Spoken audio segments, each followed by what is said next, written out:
Welcome back, everybody. This is SNA Let's Play. We are back with Mystic Destiny Serendipity Tatsuya's route. It has been a very, very long time since we could record this game. We do apologize, but shit happens. I mean, life happens.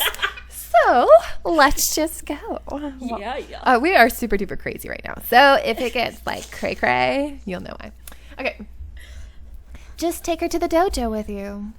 Besides, I think Father would be interested in meeting her. I wish I could go with you, in fact. Tatsuya. Yes, alright. You may want to get closer to the microphone once it's your turn. Okay. I can just go home. No, not in that condition. I won't hear of it. Sorry, Sujin.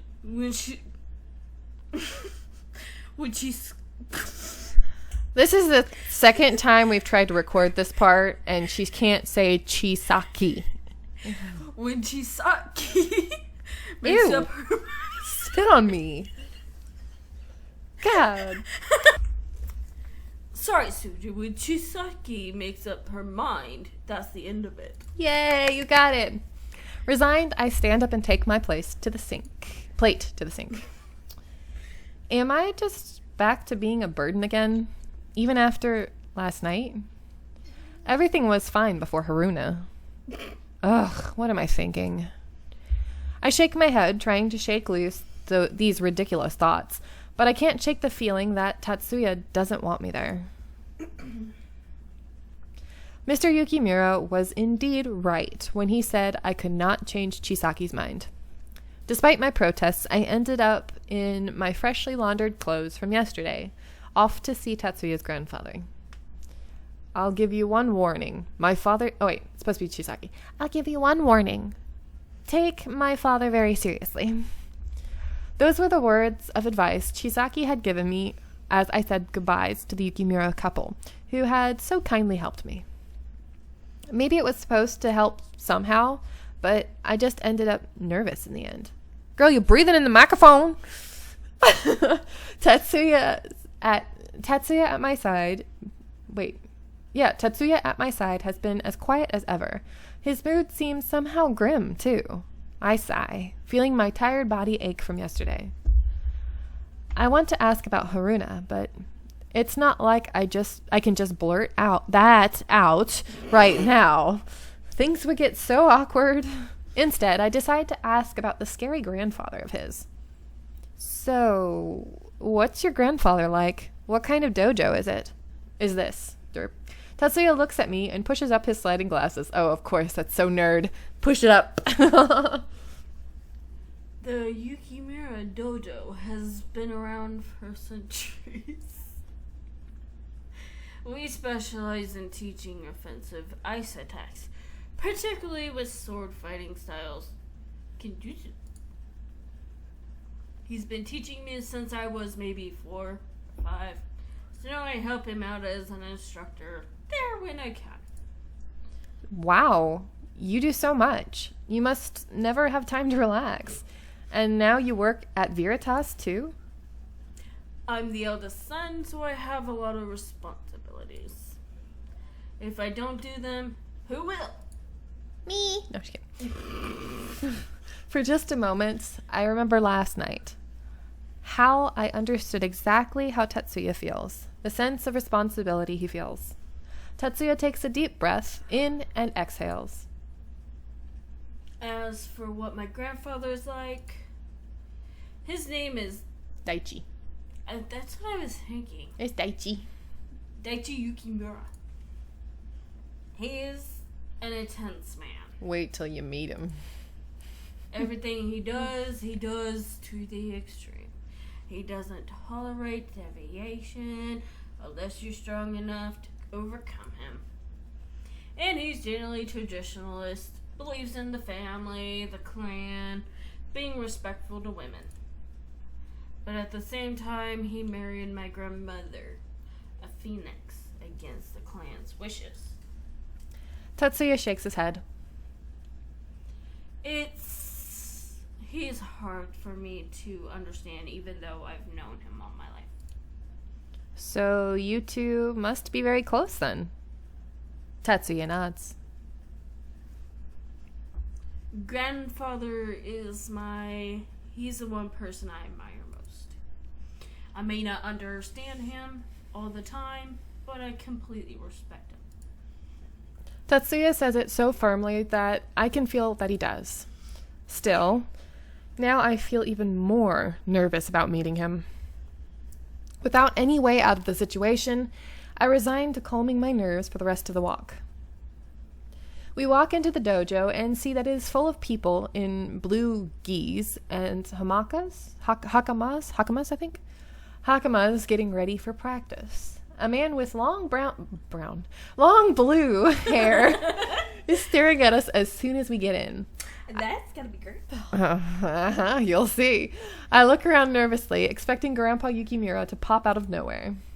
The man with heavy eyebrows keeps glaring at us, and I do a double take as I realize Tatsuya is leading us to him.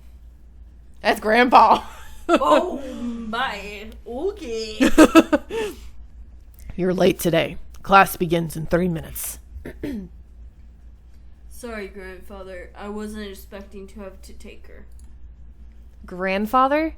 This guy is old enough to be Tatsuya's grandfather? And seriously, 3 minutes early is late? What a hard ass. Tatsuya makes a faint motion towards me, and Grandpa Yukimura's eyes fall on me.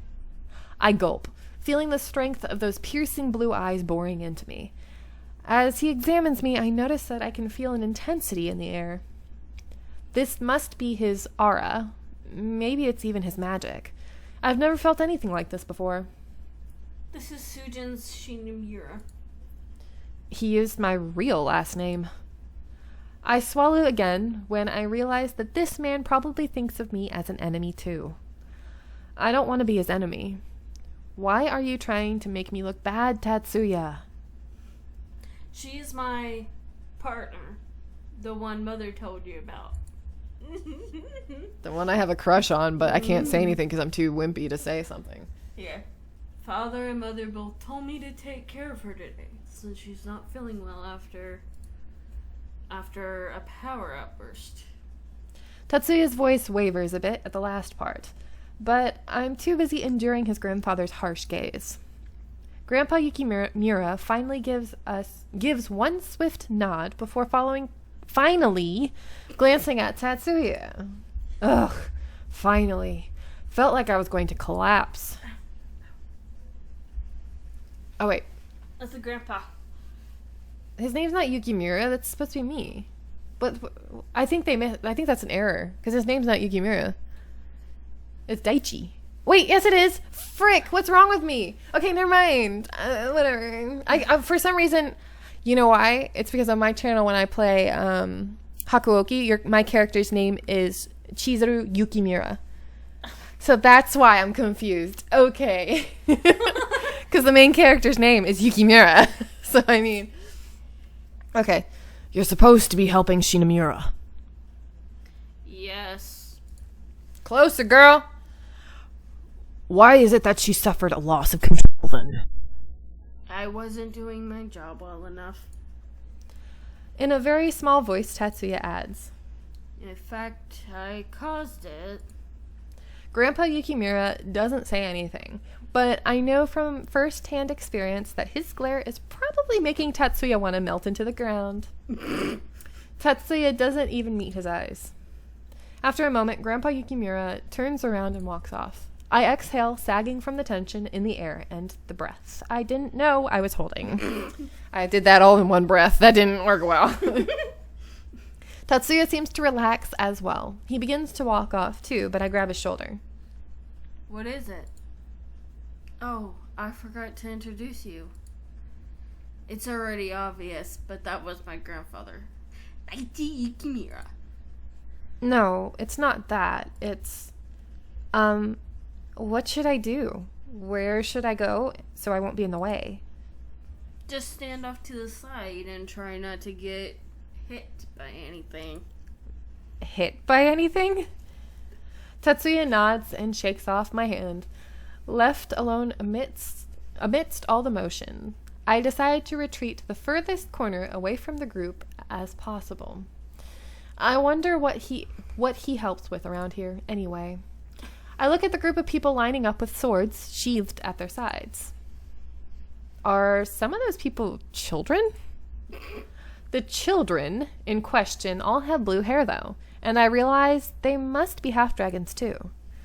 The other people are adults and seem normal enough without any blue hair. But who knows? Still, it's strange they'd put children and adults together. While I'm observing the group, they line up and begin a series of bowing motions. Most noticeably, they bow first to a picture of a beautiful but stern-looking woman behind Daichi that even he bows to. I can't help but wonder who she is. While they continue their pre-practice rituals, I suddenly notice that Tatsuya is nowhere to be found. I search the rows of gi-clad men, women, and children before finding one man that stands out. I breathe out in a whisper. Oh. Is that Tatsuya? No, it can't be. But he's in his true form. There is no other answer for it. This young man undoubtedly looks like Tatsuya, and he's the only one who's dressed differently. If you could even call that being dressed. I'm shocked to see Tatsuya, of all people, clad in armor and very little else. Jeez, Tatsuya, who knew you were hiding that kind of body? Oh my god! You girl! Oh, he's all... I end up mumbling the last part out loud and quickly clasp my hands over my mouth. Okay, don't stare at him or... Right as they finish their last rituals, Tatsuya's blue eyes meet mine. Oh, he's blushing! I guess he's not used to being topless around a woman he likes. Yeah. We both quickly look away, and I'm grateful when the participants are ordered to draw their swords. I'm shocked when every person that there summons a thin sword made of ice, from the men to the children. Tatsuya immediately walks off to check each person's form and weapon before they start practicing. I see now. He's fucking cute in his true form. I see now. He's probably a teacher here. He must be good, if he's been doing this for so long. Maybe that's why he was able to help me and Emmy so much, since he's used to teaching. After Tatsuya nods to Daichi, the combatants start practicing their swings. Jeez, practicing their swords. Well, think about it, though. They have to make their swords of the ice, so I mean, that doesn't sound totally wrong. I watch them go through the motions, but my eyes occasionally drift to Tatsuya. I still can't believe how good he looks. I grab my head and shake it. Get your head on straight, Sujin. Excuse you. Occasionally, Tatsuya meets my eyes, and we end up looking away every time. Some time passes like this until finally the students split off into several groups. Having been spacing out, I didn't catch the reason, but when the groups face each other and draw their ice swords, I realize that they're going to spar. For the most part, the groups are matched to age and gender, where possible. Okay, never mind. And Tatsuya. He seems to be facing off against a larger blue-haired male that seems a lot more experienced than the rest. I love his ears. Oh my gosh. Right, they're pointy. He got pointy ears. The two slowly come toward each other and hesitate, only while looking for the right moment. Their icy swords meet over and over again, but it seems to be in practiced ways that looks like a dance rather than actual battle. Still, I'm impressed by Tatsuya's speed and footwork, as he easily avoids his opponent's strikes. He doesn't just defend, though. He quickly thrusts his sword at the man whenever the opportunity presents itself. However, his opponent seems to meet most of his attacks head on without budging, and I can't tell if they're evenly matched or if it's intentional. While the man isn't as fast as Tatsuya, they eventually begin to pick up the pace enough that I have trouble following who's winning or losing. The strikes seem to be more and more powerful too, and I begin to get concerned. Does seeing the power of dragons in action make you afraid? I hadn't noticed it, but Daichi snuck up behind me at some point. Or maybe snuck isn't the right way to describe it. Sneaking doesn't seem possible for someone like Daichi. Makes me wonder how tall he is. Mm-hmm. You know? I swallow and start pulling my hand through my ponytail while I try to think of how to answer. Well, they certainly are intimidating. I get the feeling that either could crush me in an instant if they wanted, but I don't feel fear around Tatsuya. He's such a calm, precise person. He doesn't do things without thinking them through first. Daichi barks a laugh. Is that so? Why did it sound like that? Realizing what I've just said, I look away. I must sound like an idiot telling him about his grandson. He's known him for 21 years, and I've only known him for a few weeks. You should you should always be on your guard when around a dragon. It seems that Tatsuya hasn't taught you much about us. We lose control over our emotions in our true forms. It's something we have to gain as we get older and become more experienced. The younger a dragon is, the more unpredictably violent they are.